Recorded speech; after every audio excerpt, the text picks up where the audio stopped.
Assalamualaikum warahmatullahi wabarakatuh. Selamat pagi, salam sejahtera untuk kita semuanya, para pemirsa UM Channel yang berbahagia dimanapun berada. Kita tahu bahwa supervisi pendidikan dan pembelajaran sudah menjadi kebijakan pendidikan di Indonesia sejak era kurikulum 1975 dan berlaku sampai dengan sekarang, meskipun kurikulumnya sudah mengalami perubahan secara berulang sesuai dengan kebijakan Menteri Pendidikan dan Kebudayaan yang sekarang disebut dengan Menteri Pendidikan dan Kebudayaan Ristek Dikti. Nah, dari hasil riset di banyak negara yang dilakukan oleh seorang tokoh bernama Robert G. Alfonso, ternyata bahwa perilaku belajar siswa, hasil belajar siswa itu banyak ditentukan oleh perilaku mengajar gurunya, dan perilaku mengajar guru juga banyak ditentukan oleh perilaku supervisornya. Hasil riset yang pernah dilaksanakan oleh Robert G. Alfonso di hampir seluruh dunia itu kemudian dituangkan di dalam buku beliau yang terkenal dengan judul Supervision Behavior, sehingga akhirnya muncullah apa yang disebut bahwa learning behavior itu banyak ditentukan oleh teaching behavior, sementara teaching behavior banyak ditentukan oleh supervision behavior. Hasil riset yang dikedepankan oleh Robert Alfonso itu kemudian banyak juga disenandungkan oleh para trainer pendidikan di Indonesia yang menyebut bahwa tidak ada anak yang tak dapat dididik. Yang ada adalah guru yang kurang pandai di dalam mendidik. Kemudian senandung itu dilanjutkan dengan tak ada guru yang tidak pandai mendidik. Yang ada adalah supervisor yang kurang pandai di dalam memberikan supervisi kepada para pendidik. Apa sebenarnya yang disebut dengan supervisi pembelajaran?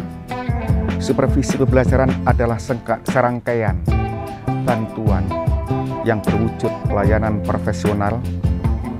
Layanan profesional tersebut diberikan oleh orang yang berada pada posisi ahli.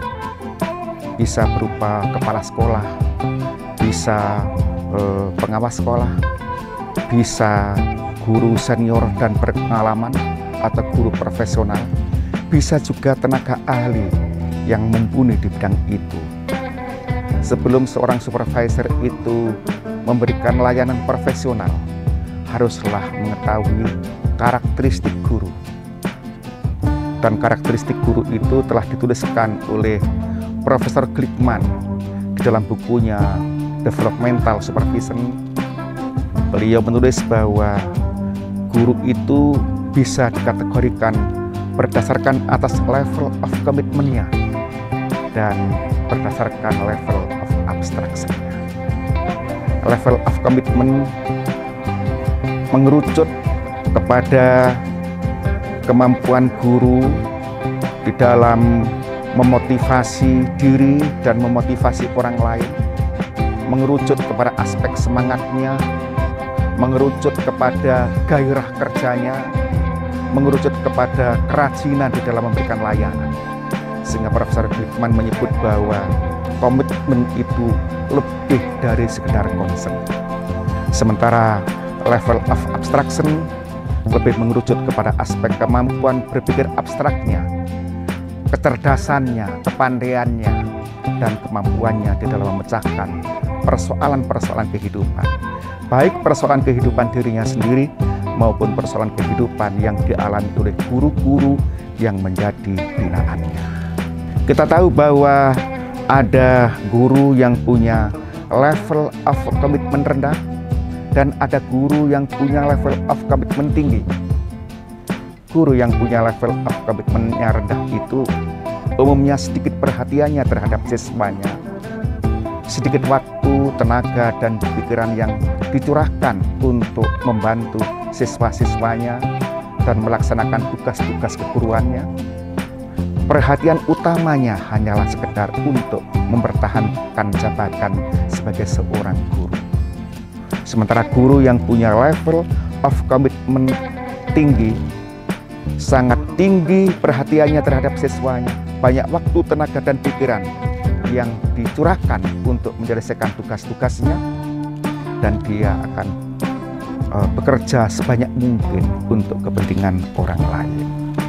Sementara tingkatan abstraksi atau level of abstraction oleh Glickman dikategorikan ada yang berada pada kategori rendah, ada yang berada dalam kategori sedang, dan ada yang berada dalam kategori tinggi.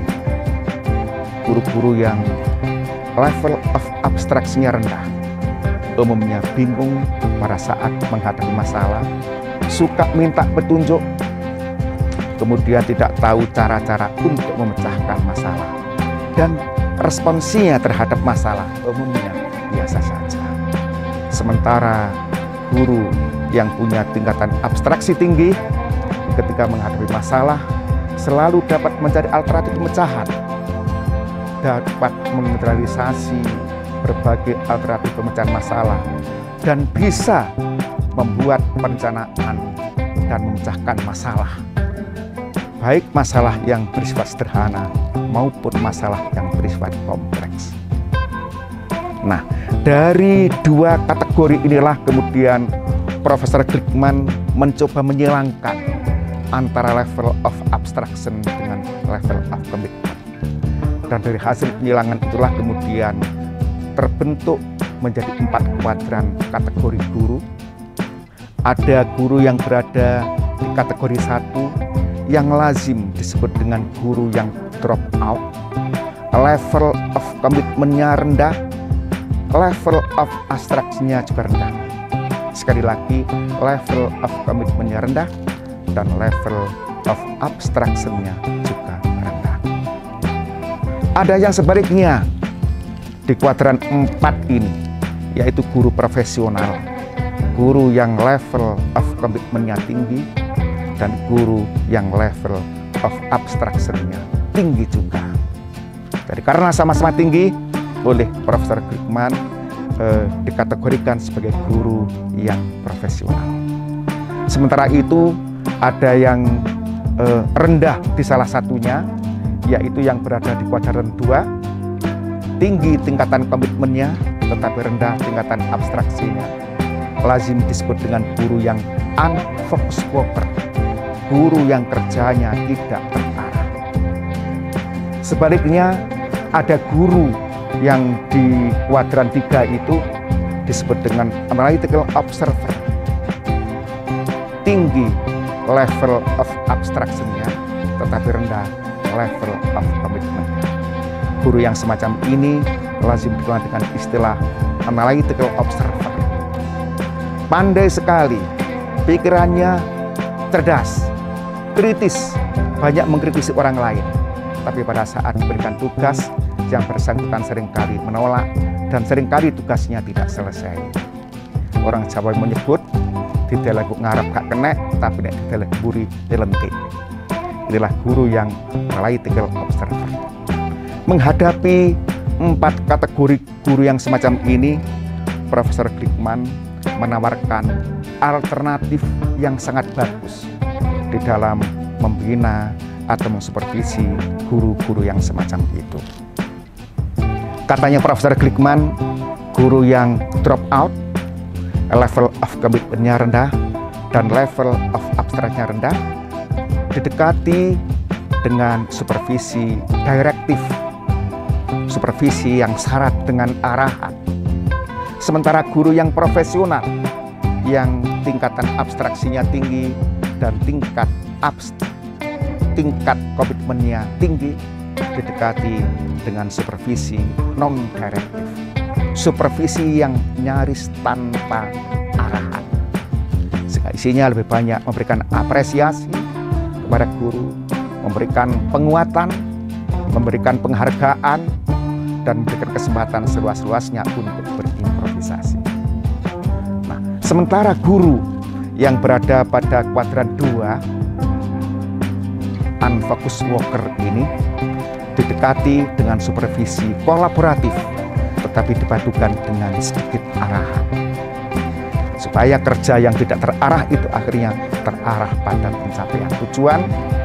Sementara yang terakhir, ini yang tidak mudah ini, menghadapi guru yang analytical observer, orangnya kritis pandai, kemudian cerdas, banyak ide, tetapi suka juga mengkritisi pihak lain, termasuk mengkritisi supervisor. Menghadapi guru yang semacam ini, Profesor Glickman menawarkan supervisi kolaboratif dengan tambahan negosiasi. Jadi kalau dikasih tugas tidak selesai, terus kemudian kritis, seringkali juga menolak tugas, maka dalam bahasa Jawanya dia boleh ditanya, karepmu itu sakjane opo? Nah, itu adalah bentuk-bentuk negosiasi yang dilakukan oleh supervisor kepada guru yang analytical observer. Dan supervisor juga bisa memberikan improvisasi, kebebasan improvisasi kepada yang bersangkutan. Oke, saya mengalah kepada Anda, tetapi saya minta hasilnya harus menjadi lebih baik. Yang jadi persoalan adalah guru sudah punya karakteristik, ada yang drop out, ada yang profesional, ada yang unfocus worker, dan ada yang analytical observer. Nah, supervisor juga demikian. Ada supervisor itu yang sudah punya karakteristik diri, potensi bawaan, talenta direktif. Ada supervisor yang punya talenta non-direktif. Ada supervisor yang punya talenta kolaboratif. Yang menjadi persoalan pemirsa adalah bagaimana ketika supervisor itu punya talenta non-direktif, tetapi dia itu harus menghadapi guru yang drop out. Kan tentu tidak cocok, karena karakteristik dia itu lebih cocok dengan guru yang profesional. Nah, menghadapi persoalan yang semacam ini, maka seorang supervisor harus punya keberanian untuk meminjam gaya direktif yang dipunyai oleh sejawatnya akan diterapkan pada saat menghadapi guru yang drop out. Sebaliknya, jika yang dihadapi guru itu adalah guru yang profesional, sementara seorang supervisor itu punya bawaan atau talenta direktif, ini juga tidak mudah. Biasanya banyak memberikan arahan, tetapi menghadapi guru yang sudah profesional, yang sama sekali tidak butuh dengan arahan, yang sama sekali seringkali malah menolak kalau diberikan arahan.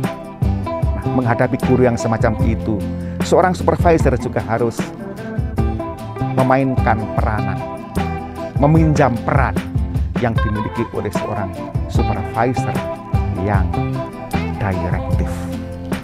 Baik pemirsa yang budiman, bagaimana jika seorang supervisor itu punya talenta non-direktif, tetapi harus berhadapan dengan guru yang drop out?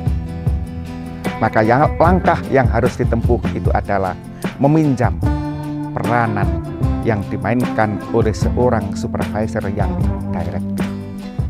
Meskipun dia punya talenta non-direktif, karena guru yang dihadapi adalah guru yang drop out, maka dia harus bisa berperan menjadi seorang supervisor yang direktif. Dengan perkataan lain, dia meminjam gaya supervisi sejawatnya yang bersifat direktif, meskipun dirinya itu punya talenta non-direktif. Begitu juga para pemirsa, jika seorang guru itu yang akan dibina oleh seorang supervisor itu adalah guru yang analytical observer, sementara supervisornya itu adalah supervisor yang direktif, maka dia harus bisa meminjam gaya supervisi yang cocok untuk menghadapi guru yang analytical observer, yaitu supervisi kolaboratif plus negotiation. Para pemirsa, kalau kita coba perluas bahwa seorang guru yang kemungkinan akan dihadapi oleh seorang supervisor itu juga berada dalam kategori unfocused worker. Kerjanya tidak terarah, tetapi talenta yang dimiliki oleh seorang supervisor itu adalah talenta direktif. Maka dia pun juga harus bisa meminjam gaya atau pendekatan supervisi kolaboratif plus direction yang dimiliki oleh sejawatnya agar dapat dipergunakan untuk membantu guru yang berada pada kuadran 2, yaitu guru yang unfocused worker. Itulah pemirsa yang dapat saya sampaikan terkait dengan bagaimana mensupervisi guru-guru di dalam rangka meningkatkan kinerja pembelajaran, berangkat dari karakteristik beragam yang dimiliki oleh guru. Assalamualaikum warahmatullahi wabarakatuh.